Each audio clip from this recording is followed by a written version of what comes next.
कोई कहते हैं 15 दिन, कोई कहते हैं 1 मास, कोई कहते हैं 6 मास। बारात अवधवासी जनकपुर में टिके कितने दिन तक? निश्चित कोई अवधि नहीं है। बाबा कहते बहुत दिवस बीते यही भांति। बहुत दिवस में जितना मन करे जोड़ लीजिए, 15 दिन, महीना भर, 6 महीने, साल भर, जब तक मन करे। श्री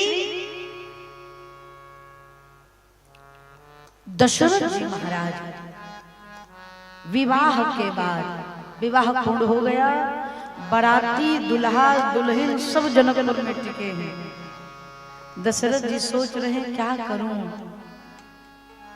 कैसे जनकपुर से विदा मांगूं। परिणाम यहां पर लिखा है, दिन उठी विदा अवधपति मांगा, परंतु राखाए जनक सहित अनुराग। रूज का स्वभाव है। रूज महाराज दशरथ सुबह उठते हैं, उठ करके बड़ा साहस लेकर के, बड़ा हिम्मत लेकर के श्री जनक जी के पास जाते हैं। क्यों? विदा मांगने के लिए कि हमें आज्ञा दीजिए।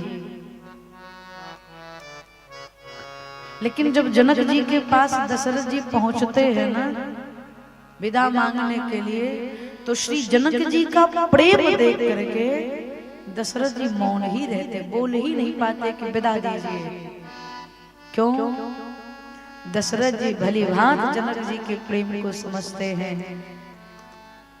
विदा लेना आसान है, लेकिन विदा करना कठिन है। विदा मांगना तो सहज है, मांग लीजिए किसी से, अच्छा हम जा रहे हैं। लेकिन जो खड़ा होकर विदा करता है ना, उसके हृदय से पूछिए। श्री दशरथ जी यही सोचते हैं, मैं विदा मांगने जाऊंगा और जनक जी को विदा करना है। क्या करना है? पुत्री को।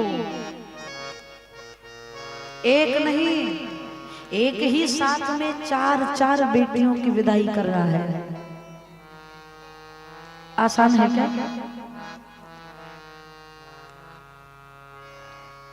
कोई माता पिता अपनी एक पुत्री को विदा करता है तो कई दिनों तक होश में नहीं रहता, दुख में डूबा रहता है, वेदना में डूबा रहता है, पीड़ा में डूबा रहता है। उसके घर की खुशी चली गई, उसकी बेटी चली गई।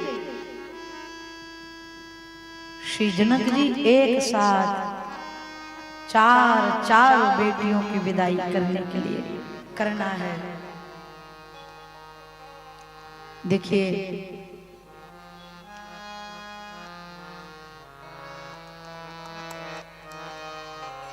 बेटा और बेटी,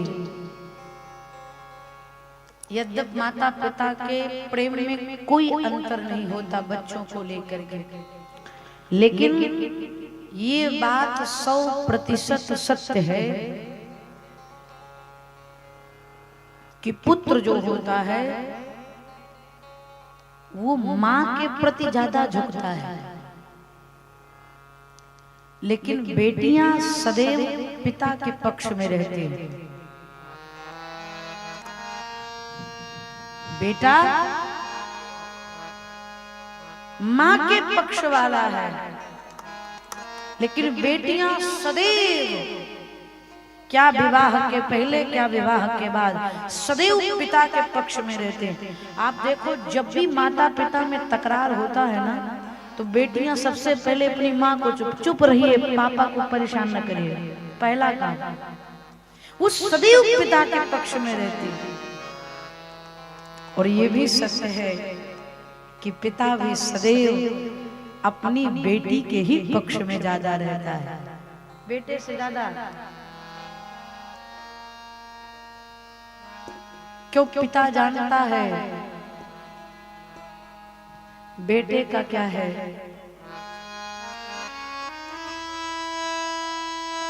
मरने के बाद हमारा लड़का हमारा नाम कटवा करके अपना नाम चढ़ा लेगा। बेटा और बेटी में यही अंतर है। बेटा नाम कटाता है और बेटियां पिता के नाम को बढ़ाती हैं।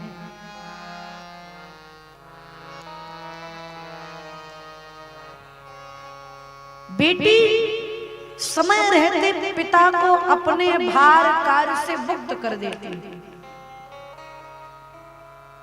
जिस दिन पिता अपनी पुत्री का कन्यादान करता है, मंडप में पाणी ग्रहण करता है, कन्यादान करने के बाद पाणी ग्रहण करने के बाद बेटी पिता को अपने कर्तव्य से मुक्त कर देती है। जाइए पिताजी आप मुक्त हैं। उसी दिन जिस दिन पाणी ग्रहण गया उसी दिन मुक्त कर देती थी। लेकिन बेटा पिताजी का पिंड तब तक नहीं छोड़ता जब तक पिताजी का पिंडदान न कर दे। छोड़ने वाला नहीं है। इसीलिए सदैव पिता पुत्री के पक्ष में रहता है, सदैव बेटी का पर्दा भारी रहता है। मैंने देखा था कथा के प्रथम दिवस में हमारे सरपंच भैया की बेटी का जन्मदिन था।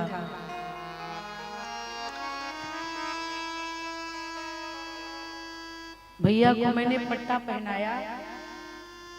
थोड़ी देर बाद यहाँ से उतरते समय देखा मैंने अपने गले से उतार करके अपनी बेटी के गले में धारण करा दिया। ये पिता का प्रेम है। वो सोचता है अपनी पुत्री को क्या क्या दे दूं, क्या क्या कर दूं, क्या क्या समर्पित कर दूं। और जितना भी करता उसको लगता है मैंने अपनी बेटी के लिए कुछ कर नहीं पाया। सदैव अद्भुत प्रेम होता है पिता और पुत्री में। इसीलिए एक बेटी का वर्चस्व मायके में तभी तक है, एक बेटी का अधिकार मायके में तभी तक है जब तक पिताजी हैं। यद्यप जो मायका शब्द है माँ के नाम से है, लेकिन बेटी का अधिकार पिता के रहते रहते ही है। जब तक पिता मायके में है अधिकार के साथ अपने मायके आती, घर में प्रवेश कर जाती, किसी से नहीं डरना। क्यों? उसको लगता है इस घर पर मेरा अधिकार है।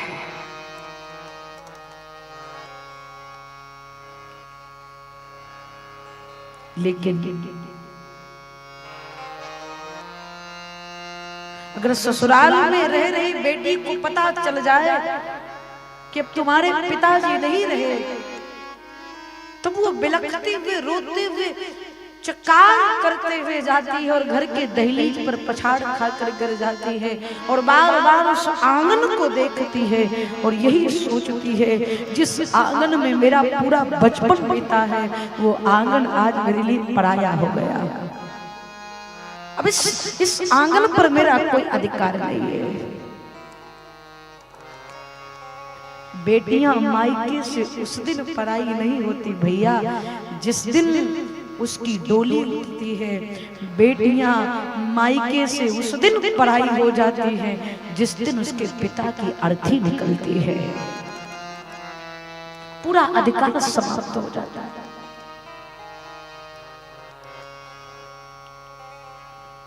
अगर पिता है तो उसको लगता है कोई मेरी सुने या ना सुने, लेकिन मेरे पिताजी जरूर सुनेंगे। घर में भी छोटी छोटी बेटियां होती, कोई डांटे फटकारे कोई कुछ कहे तो पहला शब्द उनका होता है आने दो पापा को बताती हूँ। पहला शब्द, क्योंकि वो जानती हैं भले मेरी गलती रहेगी लेकिन पिताजी मेरे ही पक्ष में रहेंगे।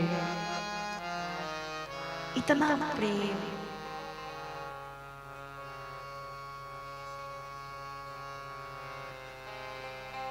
श्री दशरथ जी भी यही सोचते हैं जनक जी के बारे में कि कैसे चार चार बेटियों को विदा करेंगे। फिर भी दशरथ जी महाराज एक दिन वशिष्ठ जी के पास गए। श्री वशिष्ठ जी सतानंद जी के पास गए। सतानंद जी जनक जी को समझाए, राजन जिस दुख से आप भाग रहे उस दुख को स्वीकार करना पड़ेगा, वैदेही को विदा करना ही पड़ेगा।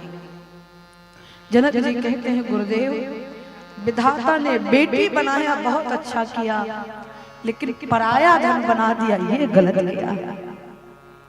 जिस बिटिया को पिता उंगली पकड़कर चलना सिखाए उसी का हाथ पकड़ करके विदा कर दे घर से, ये ठीक नहीं है। बहुत प्रकार से सतानंद जी ने समझाया। रनिवास में सूचना भिजवाई, सिया जी की विदाई का प्रबंध करिए। मैया सुनैना श्री किशोरी जी का श्रृंगार करते हैं, व्याकुल है, व्यथित वेदना में डूबकर मैया सुनैना श्रृंगार करने के बाद श्री सीता जी को नारी धर्म का उपदेश देती है और कहती हैं, पुत्री सास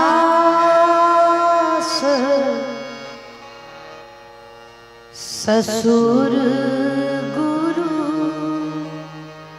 सेवा। मानस का बहुत अद्भुत सूत्र है।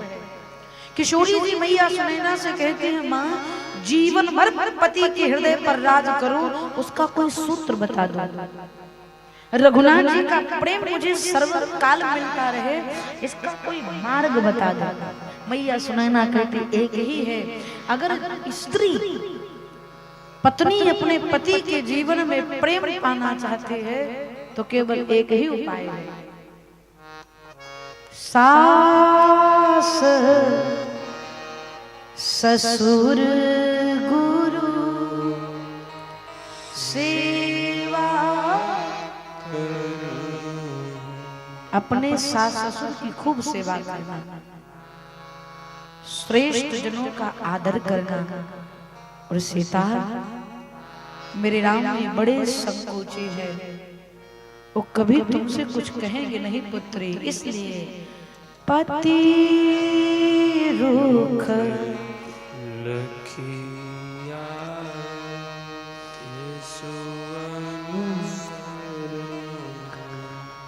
अति स्नेह बस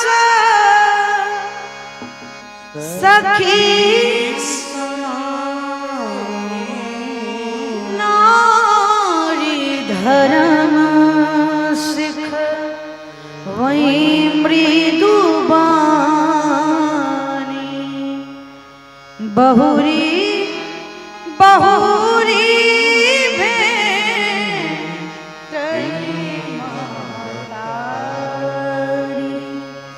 सुने ना, मैया ने नारी धर्म का उपदेश दिया। ससुराल और मायके में बहुत बड़ा अंतर है। विवाह के बाद केवल रूप नहीं बदलता, श्रृंगार नहीं बदलता, गोत्र नहीं बदलता, सरनेम नहीं बदलता, जीवन भी बदल जाता है। जो बेटी मायके में सबको सुना देती है, ससुराल में उसी को सबका सुनकर रहना पड़ता है।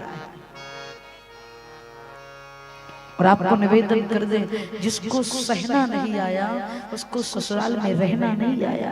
सहन शक्ति बढ़ाइए।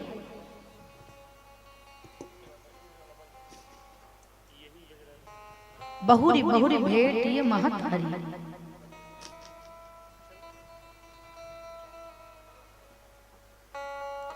बार बार सुनैना मैया जानकी जी को गली से लगाई। बाबू उसको बढ़ा दो, ये वाला साउंड बढ़ा दो। इधर सुनाई दे रहा है आप लोगों को? मैया आप लोगों को सुनाई दे रहा है बढ़िया से?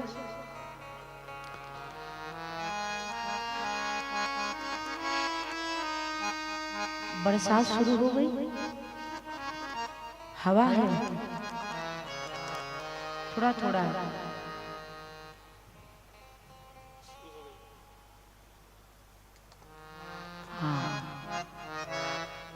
कैसे बरसात ना हो, सीता जी की विदाई हो रही है। हाँ? पूरी मिथिला रो रही है, भक्ति जा रही है जनकपुर से। बार बार मैया ने हृदय से लगाया।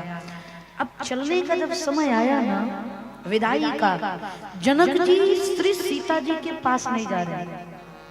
ये भी होता है, बिटिया की विदाई का समय होता है तो माताएं तो बैठ जाती हैं आंगन में, एक दूसरे से लिपट कर रो देती हैं।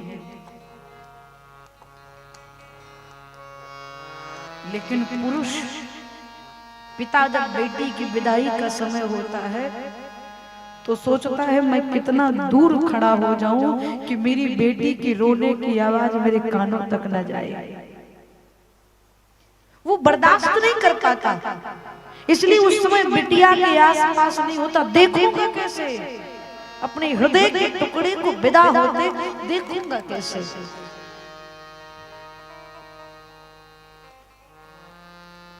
एक उत्तर प्रदेश में स्थान है, रायबरेली डिस्ट्रिक्ट है, रायबरेली।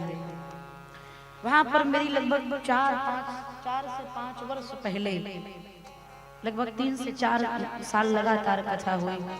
वहां पर एक हमारे बाबा जी हैं, बहुत प्रेम करते हैं भैया, बहुत प्रेम करते हैं मुझसे। जब फोन करेंगे इन लोगों के पास, इनके बारे में नहीं पूछेंगे, मेरे बारे में पूछेंगे और उनसे यही कहेंगे अच्छे से ध्यान रखते हो कि नहीं मेरी बिटिया का, अच्छे से खिलाना, कुछ भया तो छोड़ूंगा नहीं तुम लोगों को। इतना प्रेम करते हैं। और जब कथा के बाद विदाई का समय आता है ना, पहली बार तो वो मेरे आसपास नहीं रहते, और रहते हैं तो ऐसे ऐसे ऐसे गमछे से मुंह ढके रहेंगे ऐसे, और कहेंगे जल्दी बैठो, जाओ यहाँ से, जल्दी बैठो, जाओ जाओ जाओ जाओ। और जैसे मेरी गाड़ी निकलती है उसी स्थान पर बैठ करके फूट फूट कर रोते हैं। इतना प्रेम है। उसी प्रकार से पिता होता है, बेटी की विदाई के समय पास नहीं रहता, लेकिन जब बेटी चली जाती है तब किसी घर के कोने में बैठ करके छुप करके अपने हृदय की पीड़ा को आंसू के माध्यम से निकालता है। श्री जनक जी भी व्याकुल है। जाने से पहले किशोरी मैया ने सुनैना मैया से कहा, माँ पिताजी का दर्शन चाहती हूँ। बाबा कहते हैं बहुत हिम्मत लेकर के जनक जी श्री किशोरी जी से मिलने के लिए गए। दूर खड़ी हैं जानकी जी, यहाँ जनक जी खड़े हैं, परम ज्ञानी हैं, लेकिन लिखा है सिय बिलो की, यहाँ की धीरता रहे कहावत परम। साक्षात वैराग्य की प्रतिमूर्त जनक जी अपनी पुत्री को देखे सारी धैर्यता समाप्त हो गई। हाँ जानकी, हाँ जानकी, हाँ जानकी कहकर दौड़ पड़े। लीनी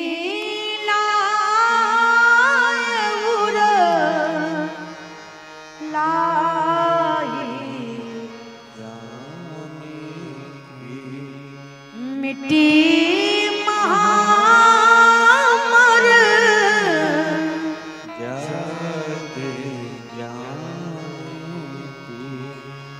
बारही बार सुताउर लाई सजी सुंदर पा लगी प्रेम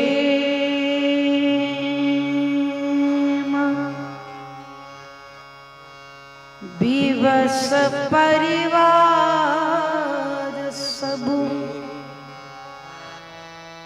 जनी सुलगन नरे